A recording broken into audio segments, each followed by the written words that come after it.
তাহলে তাফসিরের দ্বারা আমরা কি বুঝলাম? তাফসিরের দ্বারা বোঝা গেল যারা নাকি ইসলামী আন্দোলনকে কামড়ে ধরে থাকবে, আল্লাহ বলছেন আমি আল্লাহ কথা দিলাম তাতানাজ্জালু আলাইহিমুল মালাইকাতু, তোমাদের জন্য একদল ফেরেশতা আমি অবতীর্ণ করে দিলাম। ফেরেশতারা অবতীর্ণ হয় নবীদের জন্য। কার জন্য? জোরে কোন। ফেরেশতারা অবতীর্ণ হয় নবীদের জন্য। নবী শূন্য দুনিয়ায় এই কোরআন প্রতিষ্ঠার আন্দোলন যারা করবে তাদের জন্য আমি একদল ফেরেশতা নাজিল করে দিব। আমার ভাইয়েরা, তাহলে বলেন তো নবী ছাড়া কি ফেরেশতা আসবে কোনো লোকের কাছে? না। বলেন। একদল ফেরেশতা তো এমনি আসে, কিন্তু স্পেশাল ফেরেশতা নবী ছাড়া কি আসে? কিন্তু কোরআন শরীফে সূরা হামিম সেজদা, হামিম সেজদার মধ্যে 41 নম্বর সূরা, কত নম্বর? 41 নম্বর সূরার ভিতরে আল্লাহ পাক বলছেন ইসলামী আন্দোলন যারা করবে তারা নবী নয়, তারা সাধারণ মানুষ হতে পারে। তারা সাধারণ মানুষ। ওই সাধারণ মানুষের মর্যাদা হলো ওদেরকে গার্ড দেওয়ার জন্য, কি দেওয়ার জন্য?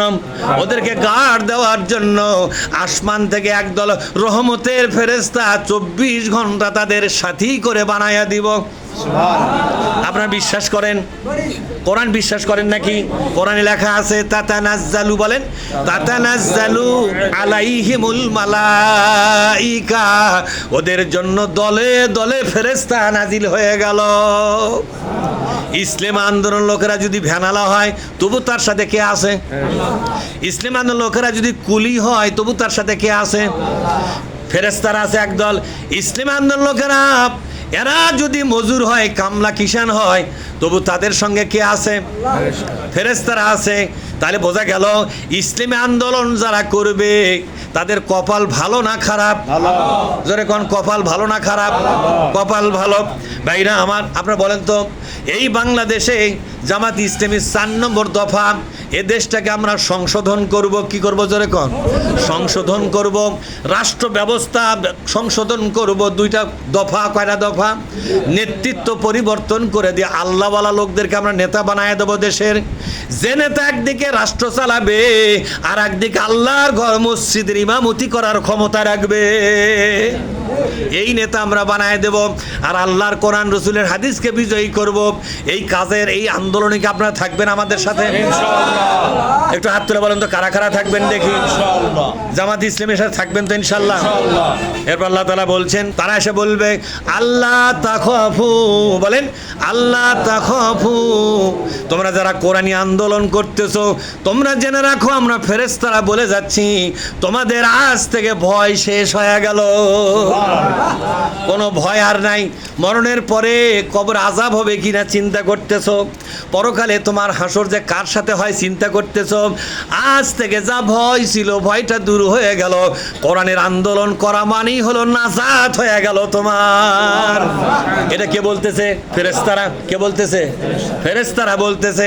হয়তো বলবেন হুজুর কদ্দিন কল আমি তো শুনে পাইনি। তা শুনবেনই যদি পারেন তাহলে তো আপনার কিয়ামত হয়ে যাবে। ফেরেশতারা যে বলতেছে কিয়ামত যেদিন হবে সেদিন দেখবেন যেদিন থেকে কোরআনী আন্দোলন করতেছিলেন সেই দিন থেকেই ফেরেশতারা প্রতিদিন কানে কানে বলতেছিল ও ভাইজান আল্লাহর বান্দারে তুমি কোরআনের আন্দোলন করতেছো, তোমার কোনো ভয় নাই। এই যে আমরা তোমার সাথে আছি, না হানু আউলিয়াউকুম ফিল হায়াতিদ দুনিয়া, তুমি এই দুনিয়ায় যতদিন কোরআনী আন্দোলন করবে। কি আন্দোলন? তুমি এই দুনিয়ায় যতদিন কোরআনী আন্দোলন করবে ততদিন পর্যন্ত আমরা ফেরেশতা তোমার জীবনের সাথী হয়ে গেলাম। এই দুনিয়ার কোনো বন্ধুর দরকার নাই। নাহানু আউলিয়া, আউলিয়া মানে কি? ওলিউন মানে বোজম ফ্রেন্ড। আমরা তোমার জীবনের একমাত্র বন্ধু হয়ে গেলাম। দুনিয়ার কোনো মানুষ যদি বন্ধু না হয় মন খারাপ করো না। দুনিয়ার মানুষের চাইতে ফেরেশতারা তো আসল বন্ধু, ঠিক না? ঠিক। আর দুনিয়ার বন্ধুর মধ্যে স্বার্থ আছে, আছে না? নাই জোরে কোন। এক বন্ধু থাকে 1 বছর পর স্বার্থের ক্যাসাল বাজলে কাটিয়া চলে যায়। কিন্তু ফেরেশতারা বলতেছে আমরা এমন বন্ধু রে কোনোদিন তোমার কাছে আমরা স্বার্থ নেব না, বিনা স্বার্থে তোমার মরা পর্যন্ত তোমার পাশেই দাঁড়িয়ে থাকবো। যেদিন তুমি মারা যাবা সেদিনও সাথেই থাকবো। সবাই যখন কবরে রেখে আসবে ওয়াফিল আখিরা, তোমার এই দুনিয়ার জীবন যেদিন শেষ হবে একা মনে করেছো গ্রামের লোক, এলাকাবাসী, তোমার সন্তানাদি সবাই কবরে রেখে চলে আসলো, আমরা আল্লাহর ফেরেশতা কবরের ভিতরে তোমার সাথী হয়ে থাকবো। তোমাকে একা আমরা ছাড়বো না। লক্ষ কোটি বছর চলে যাবে আলামে বরজখে, আমরা সাথেই থাকবো। আমরা তো মরবো না আল্লাহর নির্দেশ ছাড়া, আর আমরা মরবো সেই কিয়ামতের আগে। এর আগে তোমার সাথেই থাকবো। যেদিন তুমি কিয়ামতের দিন উঠবে, আল্লাহর ফেরেশতারে, আমরা আল্লাহর বান্দারে, আমরা সমস্ত ফেরেশতাদের দল তোমার সাথী উঠবো, তোমাকে সাথে করে নিয়ে আল্লাহর আরশে আজিমের ছায়ার মধ্যে দাঁড়াবো।